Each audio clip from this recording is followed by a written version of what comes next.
नमस्कार मित्रांनो, मैत्रिणींनो. ओके, गेल्या वेळेला आपण हेल्थचा जो व्हिडिओ केला त्याच्यामध्ये तृणधान्य बघितली, ओके, भाज्या बघितल्या, फळं बघितली, त्याच्यानंतर काय बघितलं तर कडधान्य बघितलं. तर कडधान्यामध्ये मॅक्सिमम प्रोटीन्स असतं, उसळी, ओके, आणि डाळी. तर तुम्ही हे मॅक्सिमम खायला पाहिजे की ज्याच्यामध्ये तुम्हाला डेली प्रोटीन्स 2 वाट्या उसळ किंवा 1 वाटी उसळ, ज्याप्रमाणे तुमची पचनशक्ती असेल त्याप्रमाणे तुम्ही पोळीबरोबर 1 वाटी उसळ खाल्लीच पाहिजे. 2 पोळ्या आणि 1 उसळची वाटी किंवा 2 पोळ्या आणि 2 उसळीच्या वाट्या असं खाल्लं तर उत्तमच आहे.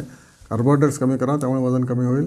ओके, आणि कडधान्य जास्त खा, मॅक्सिमम खा, जे पचतील त्याप्रमाणे खा. ओके, तर कडधान्य बेसिकली काय काय करतात, ओके, ते वातूळ असतात, नो डाऊट. उरद वगैरे सगळे वातूळ असतात, पण त्यामुळे तुम्ही लिमिटेड खा. तुम्हाला जर गॅसचा त्रास असेल तर कमी खा, पण obviously every day you should be able to काय म्हणायचं, ईट दिस डाळ आणि उसळी. ओके, ह्याच्यामध्ये पिष्टमय पदार्थ 60% असतात, नायसिन असतं, थायमिन असतं, ओके, आणि फॉस्फरस असतं, कॅल्शियम असतं आणि आयर्न असतं. तर iron basically is good for your blood, म्हणजे हिमोग्लोबिनसाठी आयर्न आवश्यक असतं आणि त्याच्यामध्ये आयर्न असतं.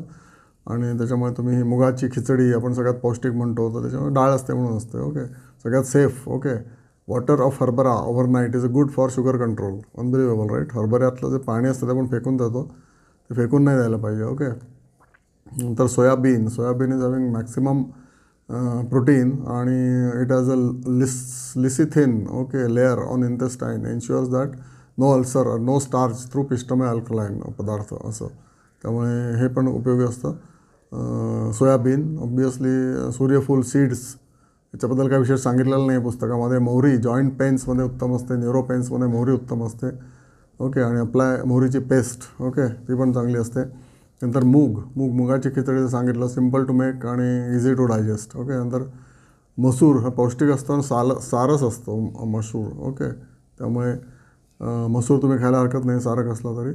आणि पीनट, शेंगा, 1 मूठ नेहमी रोज दाणे खावे. ओके, आपल्याला म्हणतात लोक की मुखशुद्धी म्हणून दाणे खावे, तर रोज 1 मूठ दाणे खाल्ले तर तुम्हाला त्याचा नक्कीच फायदा होतो. ओके, जेवणानंतर. ओके, आणि पीनट्समध्ये व्हिटॅमिन ई असतं, राईट. त्याच्यानंतर तीळसुद्धा हाय कॅल्शियम असतं आणि ऑब्व्हियसली रेड जे असतात तीळ, त्याच्यामध्ये हाय आयर्न असतं, ते तुम्ही घेऊ शकता. म्हणून आता संक्रांत जशी येते तसे तिळाचे लाडू, ओके, गूळ आणि तीळ हे खायला का सांगितलं आहे, तर त्या सीझनमध्ये ते तुम्ही जर खाल्लं तर तुम्हाला त्याचा उपयोग होतो, अंगी लागतं. म्हणून त्या सीझनमध्ये जे आपल्या संस्कृतीमध्ये सांगितलेलं आहे त्याला इग्नोर करू नका.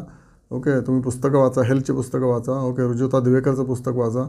तुम्ही ते एकदा पुस्तक हातात घेतलं की सोडणारच नाही. ओके, तिचे व्हिडिओ बघा आणि हेल्दी पण राहा. जसं तुम्हाला वेल्दी मी बनवतो आहे तसं हेल्दी पण बनवायचा प्रयत्न करतो आहे. चांगल्या सवयी लावा. ओके, चांगल्या सवयी लवकर लागत नाहीत, पण त्या लावून घ्या आणि सुखी राहा.